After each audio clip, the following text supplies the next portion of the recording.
Alright guys, welcome back. So we just got a new Division tweet. Here it says, the development team is back with another round of thoughts and changes following your feedback during Phase 2 of the PTS. Read about what you can expect as we gear up for Phase 3, and then we've got some patch notes to go over. I actually had a video prepared. I was actually just rendering the video. There's been some more kind of leaks for the story of Season 9 which I wanted to go over. But I think this is probably more important, so we'll delay that video for another time and we'll get straight into these patch notes and see what changes have been made. Hopefully they are significant. Alright, so here are the patch notes. It says, hello agents, we recently concluded Phase 2 of the PTS for PC players last Tuesday, April 19th. We are immensely grateful for all the feedback received following Phase 2, and we want to share our findings and next steps based on your experience on the PTS. In Phase 2, we wanted to focus your feedback and attention specifically on new gear, balance adjustments and countdown changes. So here we go. Gear and balance in the Heartbreaker gear set. This is the comment that a lot of people have been putting out. The Heartbreaker is too powerful. Right now we are happy with what it adds to the game and there are no plans to change that anytime soon. We have looked at the conversion on the efficiency of the gear set and so far we are satisfied with where it has landed. Now I know a lot of people are going to be happy about that because as soon as someone says it's too powerful, it gets nerfed. So a lot of people are going to be happy with that. Moving on, buff Heartbreaker. So you've got the people that say it's too strong and the people that say it's not strong enough. The way it is behaving during Phase 2 with stacks disappearing after 5 seconds instead of starting to diminish, similar to the way Striker gear set behaves, was intended, but your feedback convinced us to do things differently. In Phase 3 you can expect the following changes. You will lose 2 stacks per second instead of losing all stacks after 5 seconds. So I saw a lot of people saying that they'd wanted this to be extended to like 10 seconds because when you have to reload and all that sort of stuff and miss headshots and stuff, then you can lose those stacks pretty easily. So I think this is a good compromise where you are still going to lose stacks, but you're just going to lose 2 stacks per second rather than all of them after those 5 seconds. So I think that's a good change. That is a buff to the Heartbreaker. Heartbreaker is blue for defense. We do not see the need to change it at this time, but we will keep a close eye on feedback after the T15 release. While Heartbreaker has a damage buff, this set is also a durability one, and thus the armor bonus you get from it makes more sense with a higher armor value, hence the blue cores. I'll be honest, I didn't see much feedback in respect of the Heartbreaker being a blue and it not wanting to be, so yeah, there is that. Resolve the issue, the mask should give blue defensive stats, the issue has now been fixed. Kingbreaker named weapon. The Kingbreaker's rate of fire is too low. I 100% have to agree with that. I think the Kingbreaker it's an okay weapon, but because the rate of fire is so low, it's just out DPS by all the other weapons.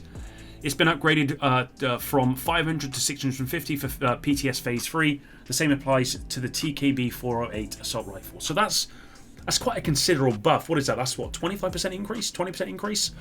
So that's quite a, 25% I believe, something like that. It's quite a huge increase to the rate of fire, and I think that will make it much more viable. I'm actually looking forward to trying out this weapon a little bit more with Phase 3.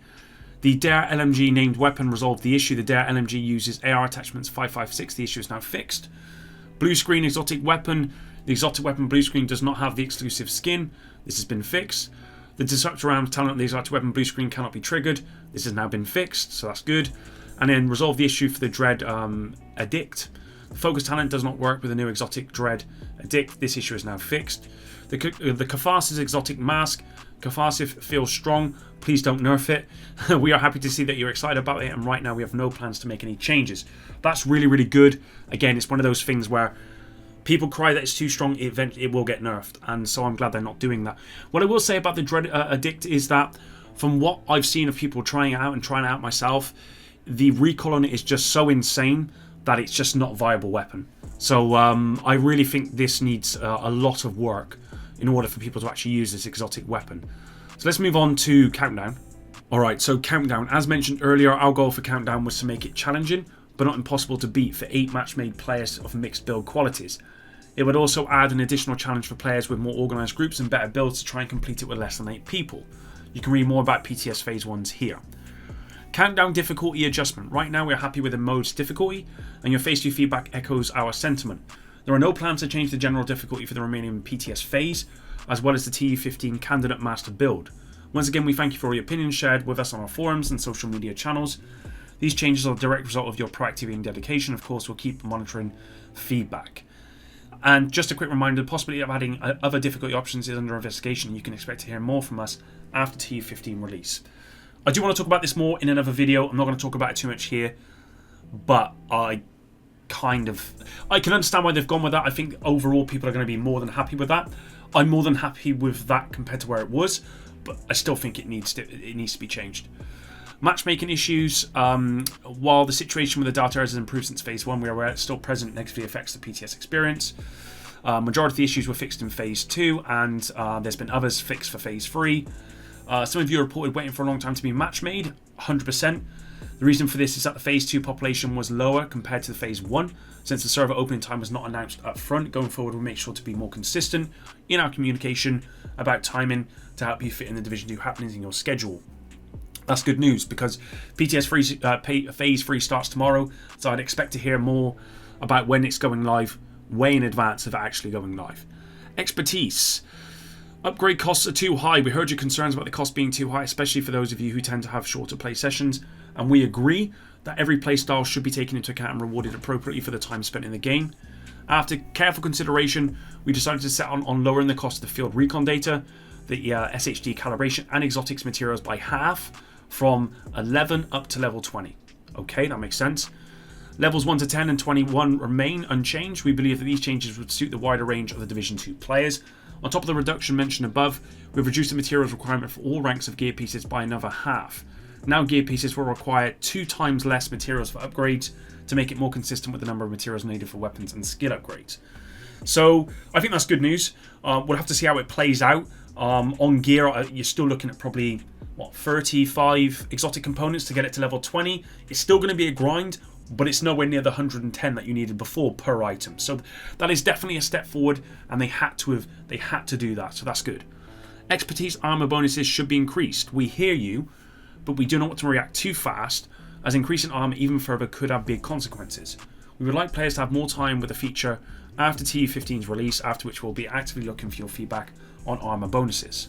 UI features and quality of life improvements. The Donate All button was added to the Expertise menu based on your Phase 1 feedback.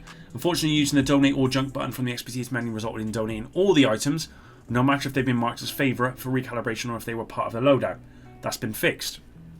Additionally, we added the Donate All junk button into the main Expertise menu. And then lastly here, character is shown as a floating head after booting the PTS for the first time. Yeah, that I had that. It was actually quite funny. Hope you weren't thinking about sneaking into the restricted section of the library with your newfound cloak of invisibility, as the issue is now fixed. I do love a Harry Potter reference, very much so.